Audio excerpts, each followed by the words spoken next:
ইনি হলেন বিভূতি বন্দ্যোপাধ্যায়। ভদ্রলোকের 4টি সন্তান, 3টি ছেলে ও একটি মেয়ে। বড় ছেলে ও মেজ ছেলের কোনো রকম একটা চাকরির জোগাড় করে দিয়েছেন এবং তাদের বিয়ে শাদিও দিয়েছেন, কিন্তু ছোট ছেলে আর একমাত্র মেয়ের কোনো ব্যবস্থা করতে পারেননি।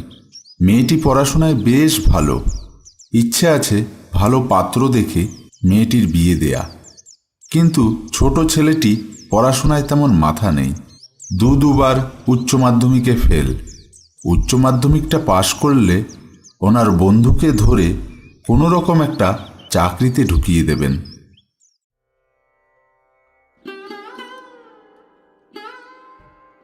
বাবা, কিছু বলবে? আমি অফিসের কাজে 2 দিনের জন্য একটু বাইরে যাচ্ছি। বেশ, সাবধানে যেও। পৌঁছে একটা ফোন করে দেবে।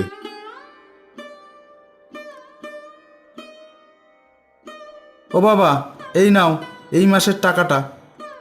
শোন বাবা, খরচ খরচা তো বেড়েছে, সামনের মাস থেকে একটু বাড়িয়ে দিস, নয়তো আমার উপরে বড্ড চাপ পড়বে।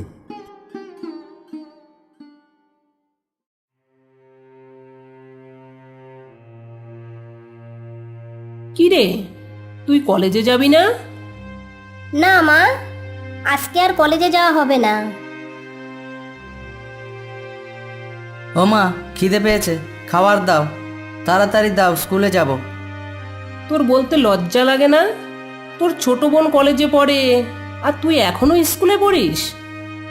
পড়াশোনা আমার মাথায় ঢুকে না তো আমি কি করব? ও মা, জানো দাদা না খুব ভালো ফুটবল খেলে। বলি, ফুটবল খেলে কি হবে? ফুটবল তো আর পেটের ভাত জোগাবে না। ও মা, দুটো বদি থাকতে তোমাকে হাত পুড়িয়ে রান্না করতে হয়? আমায় আর জ্ঞান দিতে হবে না, দুটো খেয়ে আমায় এখন উদ্ধার করো।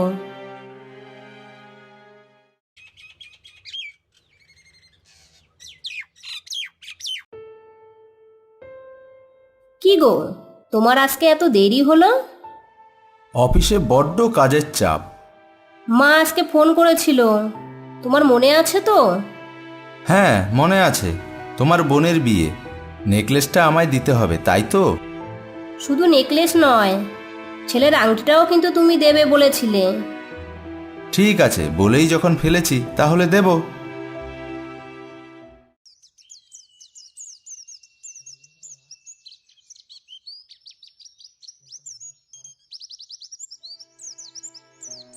ঠাকুরপো, কেমন আছো? তুমি তো এদিকে আসা ভুলেই গেছো। বৌদি, বিভূতিদা বাড়ি আছে? সকালবেলার বাজার হাট এনে ওই যে পেপার নিয়ে বসে, আর মাঝে মাঝে আমায় হুকুম করে চায়ের জন্য। বৌদি, আমি কিন্তু চা খাবো না। তোমায় এই দুপুরবেলা চা দেবে কে? আমি কোনো কথা শুনবো না, অনেকদিন পর এসেছো, ভাত খেয়ে যাবে।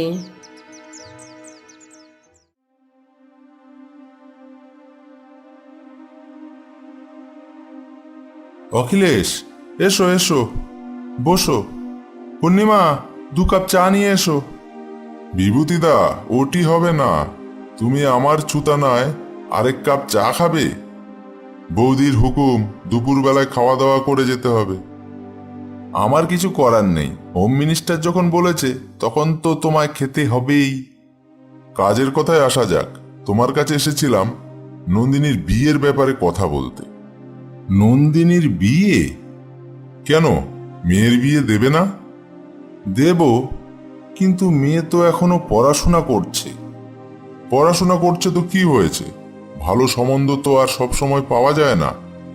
তুমি যখন বলছো, নিশ্চয়ই কোনো ভালো সম্বন্ধ হবে।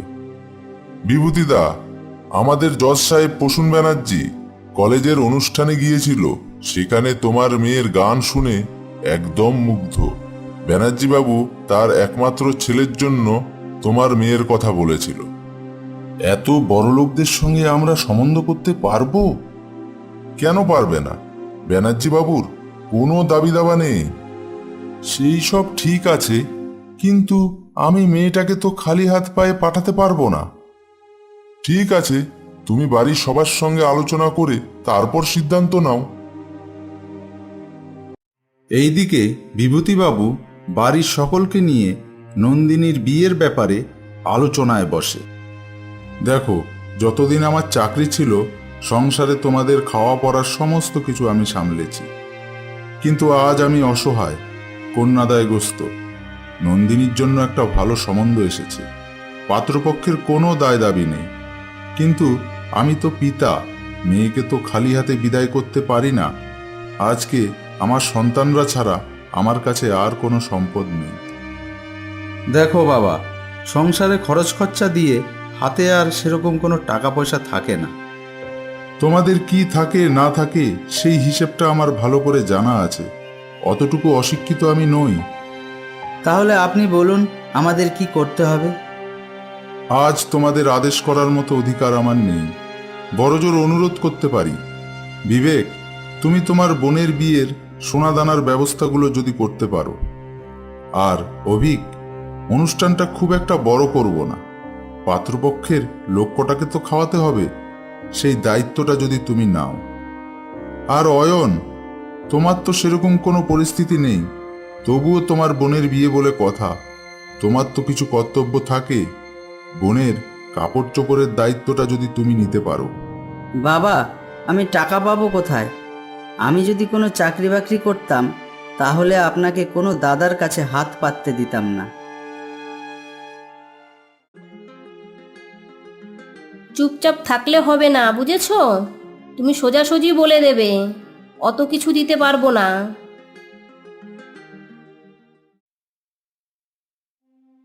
আমি শুনেছি দাদার চাকরিটাতেও ভালো রকমের ঘুষ দিতে হয়েছে তোমার বাবাকে। নন্দিনীর বিয়ের খরচ খরচা সবই দাদার দেয়া উচিত। দাদা তো ভালো টাকার মাইনে পায়, সেই তুলনায় তোমার মাইনে তো কিছুই না। তুমি কাল বলে দেবে, অত দায়িত্ব আমরা নিতে পারবো না।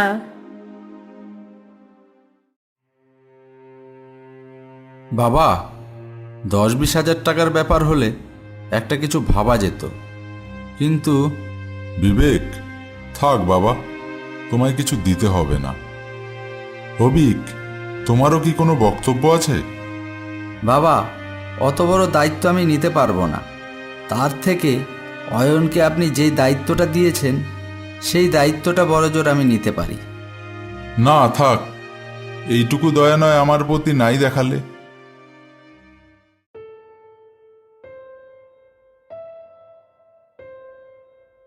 অয়ন, তুমি কিছু বলবে? তোমার দুই দাদা তো আমায় নিরাশ করলো, ভালোই হয়েছে, তোমারও আর দায়িত্ব রইল না।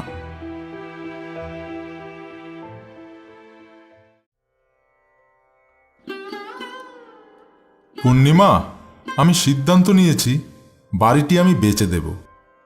কি বলছো তুমি? বাড়ি বেচে দিলে আমরা থাকবো কোথায়? কি করব বলো? ছেলেরা আজ সক্ষম হয়েও বাবার কথা একটুও ভাবল না। তাই বলে তুমি বাড়ি বিক্রি করে দেবে?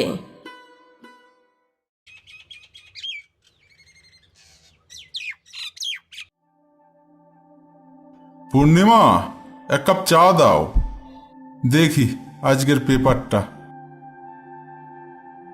বিশিষ্ট ব্যবসায়ীর একমাত্র ছেলের 2টি কিডনি বিকল হয়ে গেছে। ব্যবসায়ীর অনুরোধ, কোনো সহৃদয় ব্যক্তি যদি একটি কিডনি দান করেন তার পরিবর্তে 5 লক্ষ টাকা দিতে রাজি আছেন। কিডনি দিতে ইচ্ছুক ব্যক্তি এই ঠিকানায় যোগাযোগ করুন। কি ব্যাপার, এই সকাল সকাল কোথায় বের হচ্ছ? আমার একটা বিশেষ কাজ আছে, আসতে হয়তো একটু দেরি হতে পারে।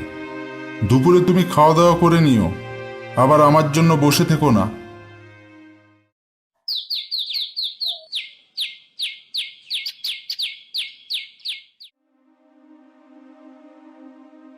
ডাক্তারবাবু, আসতে পারি? আসুন, বলুন কি বলবেন। সকালবেলায় পেপারে একটা বিজ্ঞাপন পড়ি, ওই বিজ্ঞাপনে আপনাদের নার্সিংহোমের ঠিকানা দেয়া ছিল। ও, আপনি কি কিডনি দেওয়ার ব্যাপারে এসেছেন? হ্যাঁ, আমি কিডনি দিতে ইচ্ছুক। একটু দেরি করে ফেলেছেন, এই একটু আগে আরেকজনের সঙ্গে ফাইনাল কথা হয়ে গেছে। ডাক্তারবাবু, আমার না বিশেষ টাকার দরকার। দেখুন, এই ব্যাপারে আমি আর কিছু করতে পারবো না, কারণ ফাইনাল কথা হয়ে গেছে। কথা তো আর খেলাপ করা যায় না। যিনি কিডনি দেবেন তিনি ওই পাশের রুমটিতে আছেন। আপনি চাইলে তার সঙ্গে কথা বলতে পারেন। আমরা এই ব্যাপারে কিছু করতে পারবো না।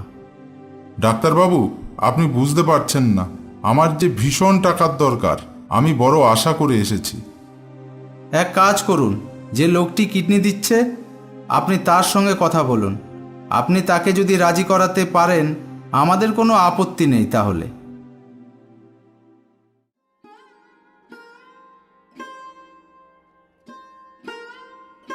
অয়ন, তুই শেষ পর্যন্ত? বাবা, আর কোনো উপায় ছিল না আমার কাছে।